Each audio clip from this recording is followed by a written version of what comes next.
حسن صدیق صاحب، transparency international کی تازہ ترین رپورٹ پر گفتگو کرنے سے پہلے ہمیں یہ بتائیے کہ ٹرانسپیرنسی انٹرنیشنل اصل میں ہے کیا اور اس کی حقیقت کیا ہے؟ بسم اللہ الرحمن الرحیم.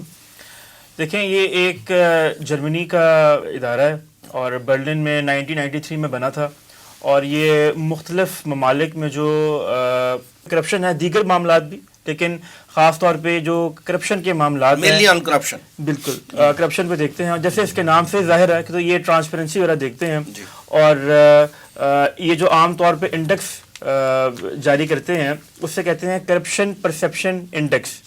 یعنی یہ ایسا نہیں ہوتا کہ یہ دیکھتے ہوں کہ کس ملک میں کتنی کرپشن ہوئی، یا کوئی بینکنگ ٹرانزیکشنز دیکھتے ہوں یا کوئی ڈیلز دیکھتے ہوں.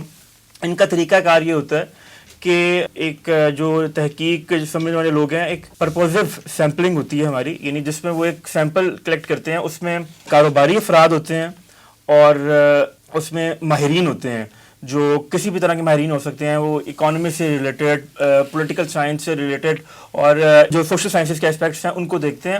اور ملک کے اس جو اسپیسیفک ملک ہے اس کا انہوں نے پیرامیٹرز بنائے ہوتے ہیں. یہ آپ کا خیال ہے کہ سروے کنڈکٹ ہوتا ہے؟ بالکل سروے کہہ لیں اس کو. تھوڑا سا ایک تو ایک اوپن اینڈڈ ہوتا ہے، یہ بیسیکلی اوپن اینڈڈ سروے ہوتا ہے. اس میں پھر یہ جو ان کی رائے ہے اس کو پھر وہ انڈیکس کی فارم میں دے دیتے ہیں. اور اس کی جو پرسیپشن ہے وہ آپ کہہ سکتے ہیں کہ کافی حد تک جو ہماری انڈرسٹینڈنگ ہوتی ہے ملکوں کے معاملے میں، فار ایگزامپل اکثر اوقات نیوزی لینڈ اور ڈنمارک جیسے ممالک جو ہیں، یہ جو اسکینڈینیوین کنٹریز ہیں، یہ ٹاپ کرتے ہیں.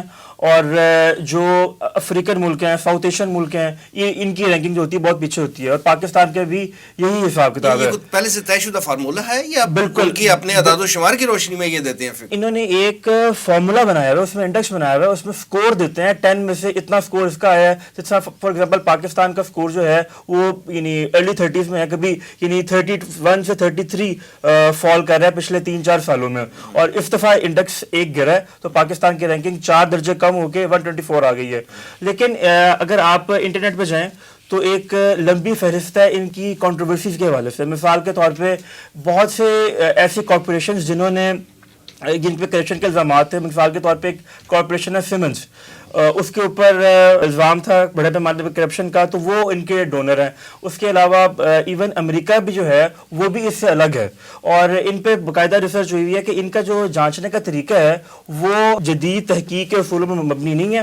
اور اصل بات جو میں کہنا چاہتا ہوں کہ بیسیکلی یہ یو این کی باڈی سے ہی ایفیلیٹڈ ہے، جس طرح باقی این جی اوز ہیں اور باقی باڈیز میں بنی ہوئی ہیں، چاہے وہ ایف اے ٹی ایف ہو یا باقی ہوں. تو عام طور پہ دیکھا گیا ہے کہ یہ اسی طرح کی رپورٹس دیتی ہیں کہ جس طرح سے کسی ملک کی اگر آرم ٹویسٹنگ کرنی ہے یا اس کو کسی طرح سے نیچا دکھانا ہے تو آپ کہہ سکتے ہیں کہ اس ملک کو ڈاؤن کرنے کے لیے بالکل یہ تو نہیں کہہ سکتے 100% انجینئر تو نہیں ہوتا، لیکن یہ آپ اتنا ضرور کر سکتے ہیں کہ اس کو استعمال کرنے کے لیے اوپر نیچے معاملات کو کرتے ہیں.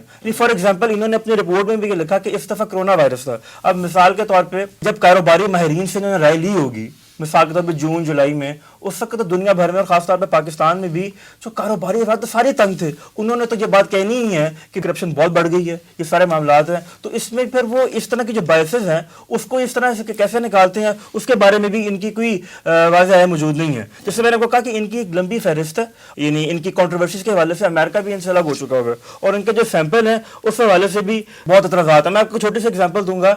یہ تو خیر وزیر اعظم عمران خان نے خود ورلڈ اکنامک فورم میں یہ بات تسلیم کی تھی کہ پاکستان میں جو چھوٹے پیمانے پہ کرپشن ہے وہ ہم کبھی تک کم نہیں کر سکے. لیکن اگر آپ میجر اسکینڈلز دیکھیں باقاعدہ، لیکن ورلڈ اکنامک فورم جہاں کی آپ بات کر رہے ہیں وہاں سے خطاب کرتے ہوئے پرائم منسٹر صاحب نے یہ بھی دعویٰ کیا تھا کہ ٹاپ لیول کی 50 سے 70% کرپشن میں نے ختم کر دی ہے 1.5 سال میں.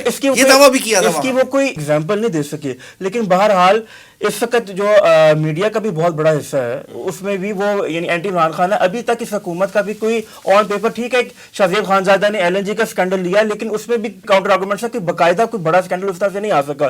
اس طرح پچھلی گورنمنٹ کے جو ایک بہت بڑے، میں آپ کو ایگزامپل دیتا ہوں، جو آئی پی پیز کا اسکینڈل ہے، اس میں دی نیوز نے خبر دی ہے کہ جب اب گورنمنٹ یہ جو معاہدہ کرنے جا رہی ہے آئی پی پی سے، اس سے ہمیں اگلے 25 سے 30 سال میں 10,000 ارب روپے کا فائدہ ہوگا.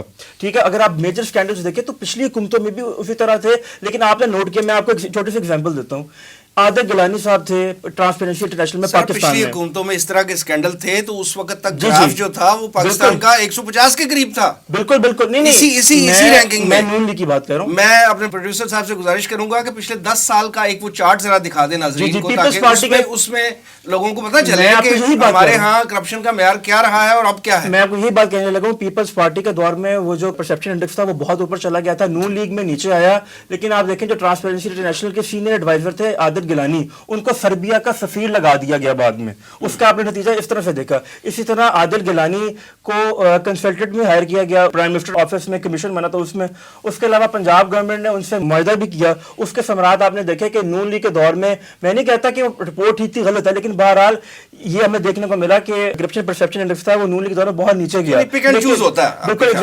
بس میں چھوٹی سی ایک بات کر دوں کہ یہ جو آرم ٹویسٹنگ کا معاملہ ہے, اس وقت بہت سے معاملہ چل رہے ہیں. آپ جیسی بائیڈن گورنمنٹ آئی ہے تو آپ دیکھ سکتے ہیں کہ عمر شیخ کا معاملہ اس وقت ٹاپ پرائرٹی بنا ہوا ان کا. ہمارے اٹارنی جنرل نے کل کہا ہے کہ جب عدالت نے کہا آپ ان کے رہا کیوں نہیں کرتے, تو انہوں نے کہا کہ اس کی رہائی کے خوفناک سنگین نتائج ہوں گے. اور اگر آپ جو ٹویٹس کیے ہیں ان کے اسٹیٹ ڈپارٹمنٹ میں اس کی لینگویج دیکھیں وہ بہت اگریسو تھی. تو بہرحال یہ سارے معاملات ہیں, چاہے وہ FATF کا ہو, ٹرانسپیرنسی انٹرنیشنل ہو, یہ کہیں نہ کہیں جا کے آپس میں چیزیں ملی ہوئی ہیں.